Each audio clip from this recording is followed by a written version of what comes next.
So we've had a couple candidates kind of looking forward into the future for America. We also here at New Hampshire Rebellion like to look into the past, and we are very honored today to have with us a figure from the past.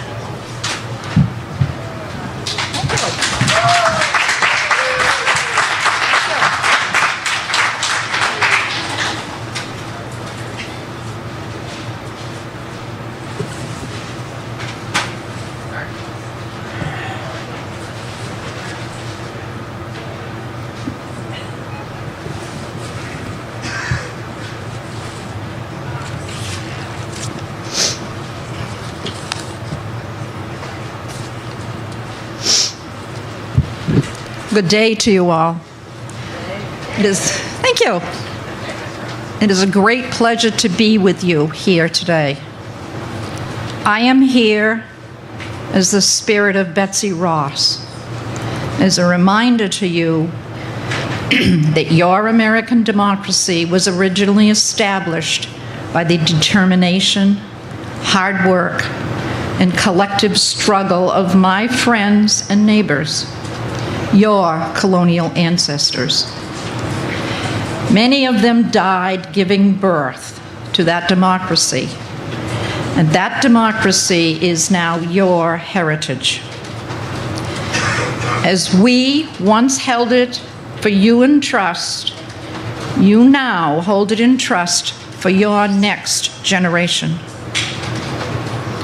I have come this day to warn you of that which some of you may already know. Beware.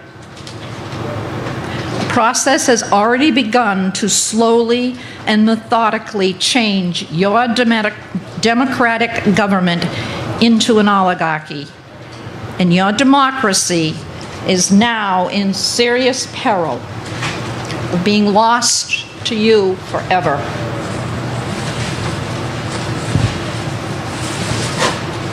We are one and the same.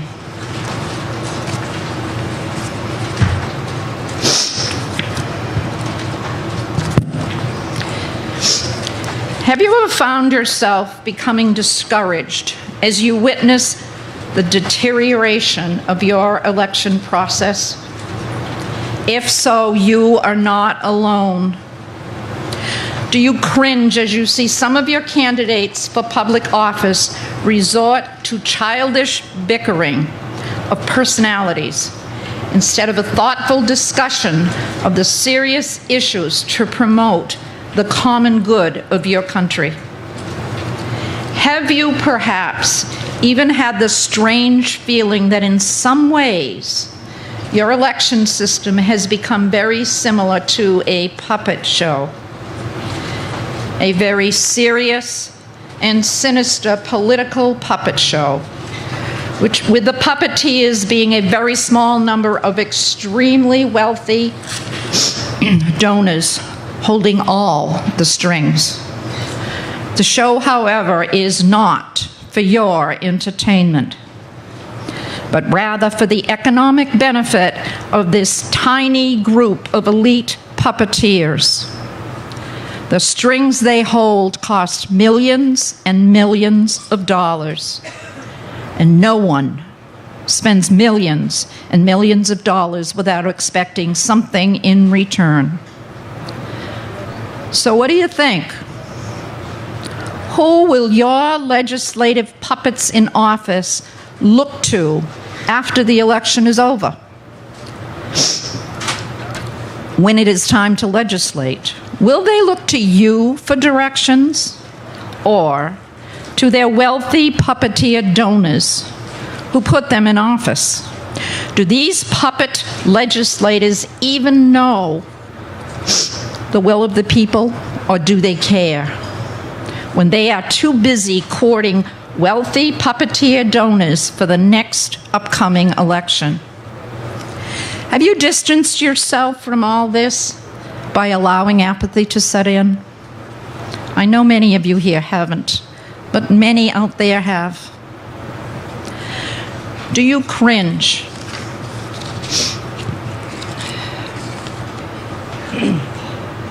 As you see some of your candidates for public office resorting to childish bickering or thoughtful discussions instead of thoughtful discussions to promote the common good? If so, you are not alone. I think I've said this before. You know, when you're old, things do get a bit confused, so bear with me. If you're not there yet, you will be at some point. The answer, of course, for all this should not be apathy, but active citizen involvement. How did it all come to this, you may ask? How did it all begin, and what are we now to do to protect our democratic government from falling into decay? During the last half of the 20th century, many of you were very content with the state of your government and of your growing middle-class economic status, and rightly so. For both were the envy of the world. But contentment can often lead to complacency, and democracy cannot thrive long under conditions of complacency. Many of you allowed yourselves to become distracted by life's everyday issues. You assumed that democracy would just continue to exist unchanged and indefinitely, without much effort on anyone's part.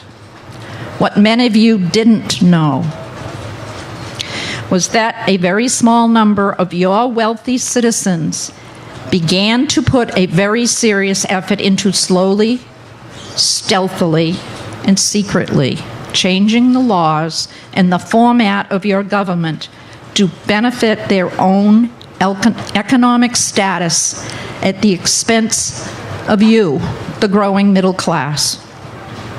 Your heritage and your priceless free speech rights as American citizens were being slowly sold off to the highest bidder. Now, in your 21st century, some of you are noticing that in the past few decades, duplicitous election finance laws have slowly and surreptitiously been creeping into and corrupting your political and legislative process. To make matters even worse, you had begun to see unacceptable Supreme Court interpretations of those laws, such as the Citizens United and the Buckley decisions, amplify that government dysfunction and corruption. In order to stop this corrupting influence, those decisions need to be overturned by the American people through the constitutional amendment process. A large number of you, however, have begun to feel so overwhelmed by the enormity of the dysfunction and corruption you see in your government that you believe that this is just the way it is now, that there is nothing we can do to prevent this dysfunction and corruption. The dysfunction and corruption are, in fact, the eyes start to go too. The dysfunction and corruption are, in fact, inevitable. That your voices just don't count. Beware. If all of you collectively believe this to be true, it will become so. It is, after all, quite possible that it might just be this inertia of your voter apathy that will ultimately claim the disintegration of your American democracy. But it does not necessarily have to be so. To slow down and reverse the effects of this debacle will require the combined efforts of all of you working together to become more aware of your political surroundings and to exercise your right as constituents to vote with knowledge and with understanding. This work will not be easy, and it cannot be done quickly, but it must be done. Many citizens in New Hampshire, in fact, have already begun the daunting task. The New Hampshire Rebellion and Open Democracy, your hosts here at this We the People convention represent New Hampshire activists who have worked tirelessly on campaign finance reform for a number of years. Getting the state of New Hampshire to become the 17th state to call for a constitutional amendment to overturn Citizens United was one of its major goals this past year. Research indicates, I understand that's to the media, I'm not sure what that is, I haven't been around that long, but I know you do. Research indicates that 78% of the American population currently polled believe that the Citizens United ruling should be overturned. Many of you already know that the citizens in 69 New Hampshire towns worked to get such an amendment.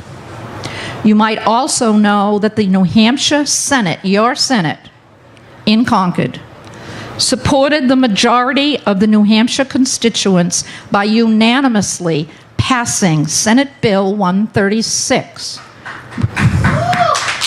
Yes!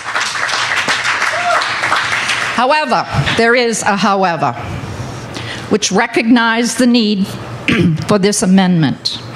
What you might not know, and what you should know if you don't, is that when the New Hampshire House finally got around to voting on SB 136, 10 months later, the Senate voted unanimously last February. It was only January, last month, that the House got around to voting.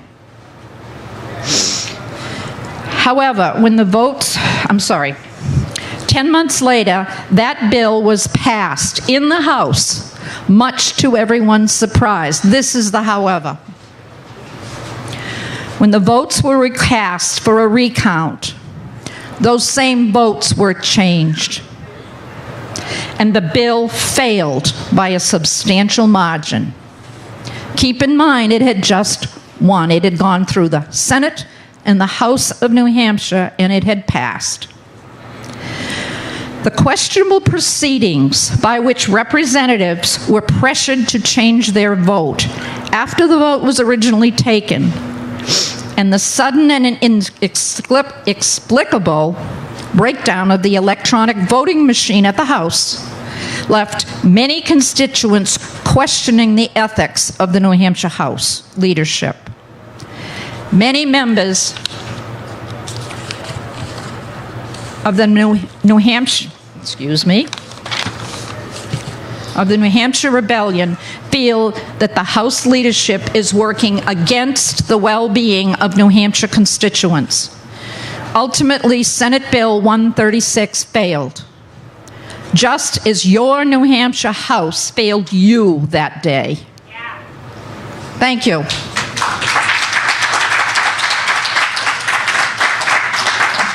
And we need to be aware that this happened, and we need to tell our neighbors, our family, and our friends, because that's the only way the word gets spread is through all of us.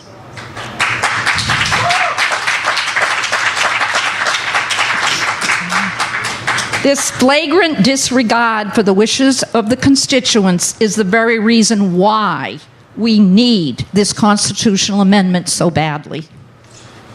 On a more positive note, I would like to remind you of the incredible work of the late, she was here, Granny D. Haddock.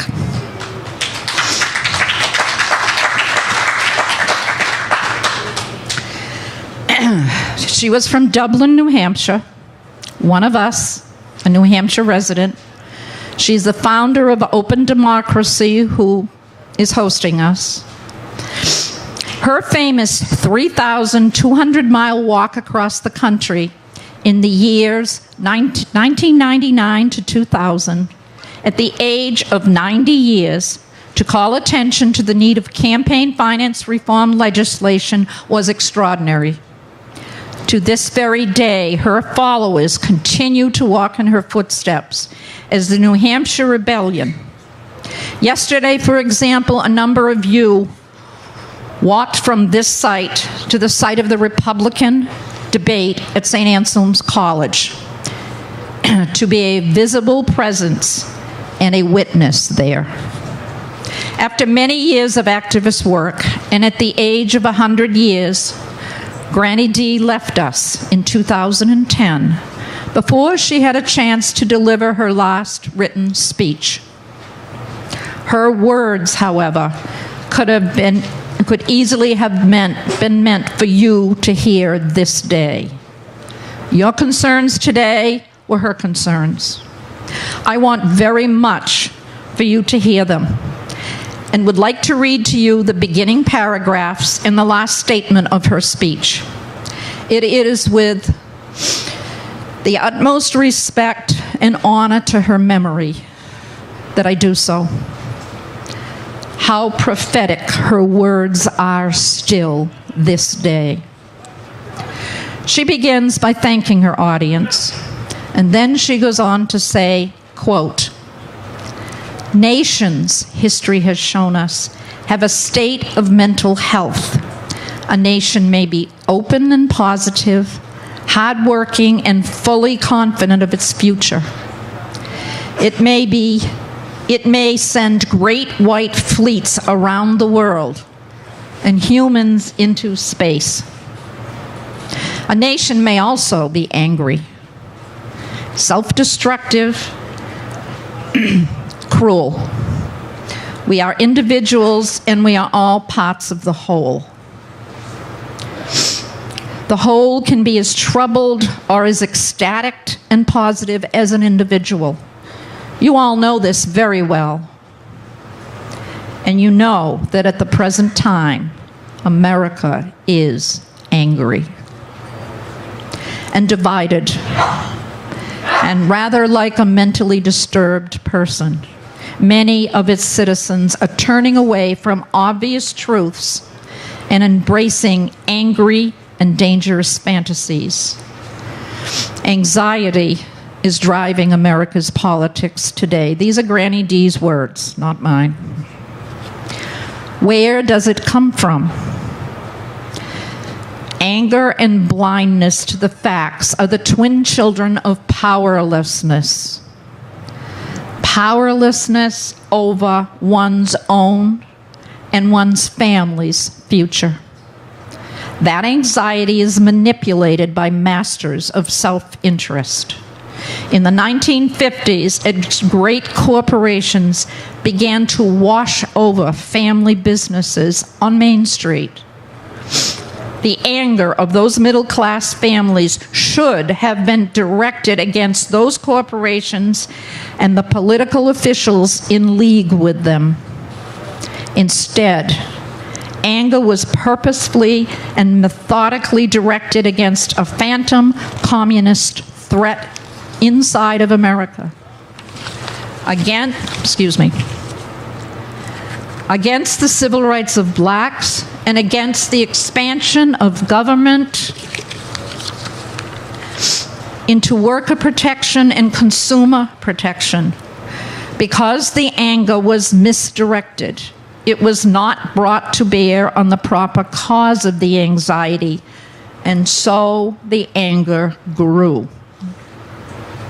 Corporations and the very wealthiest people began to finance the election campaigns of their foot soldiers in Congress. They financed talk radio and propaganda television. I know you know what that is, I'm not sure. Thank you. We see millions of people whose anxiety has been hijacked and redirected against their own best interests.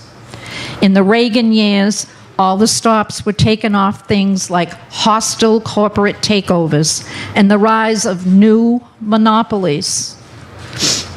This is me now. Monopolies. Remember, they weren't going to happen. We learned that in school. Well, guess what? Excuse me, I'll go back to Betsy. So that even the most ethical companies were forced to ship their jobs overseas and shutter their plants in American towns and cities to avoid hostile takeovers. This was all very profitable for the wealthiest elite. And so the anger grows. Guns and ammunition now flow into our communities in semi-trucks. The politics polarizes to the extent that some have no moral or patriotic objections to sabotaging the economy if it will mean more votes in the next election. End quote. At this point, Granny D then continues with specific suggestions as to what she would do as president to appropriately redirect the anger of the American people. Her last sentence reads as follows, and please keep in mind that these words were written 6 years ago, and the situation has only worsened since then. Quote, frankly, I don't think we have much time to waste. Anger is what is in our way, and it comes from the disempowerment of us all. End quote. We're almost there. While a living democracy is a wonderful and powerful form of government, we have seen that it can also become fragile and easily broken if not nurtured with attention and diligence of voters, the guardians of democracy. I ask that you look carefully at all the candidates in your presidential primary on Tuesday next. Do not be misled by fearmongers. They have their own hidden agenda, which are not in support of the lower and middle class. Think carefully before choosing the one who you believe will work most effectively to represent you and your family by advocating for the common good of all.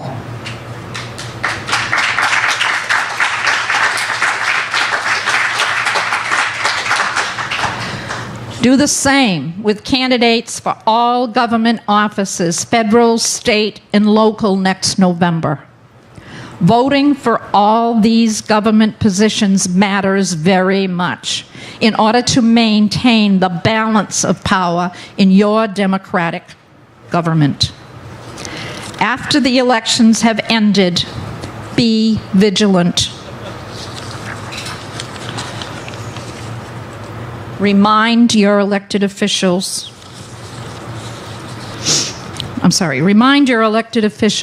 of their responsibility to represent both their constituents' interests and the common good of all. Commit to yourselves and to each other this very day that we, the people, will stand again together in order to guard American democracy. Do this not only in memory of those who died in the past protecting that democracy for you, but also for the future of your children and your children's children. Thank you.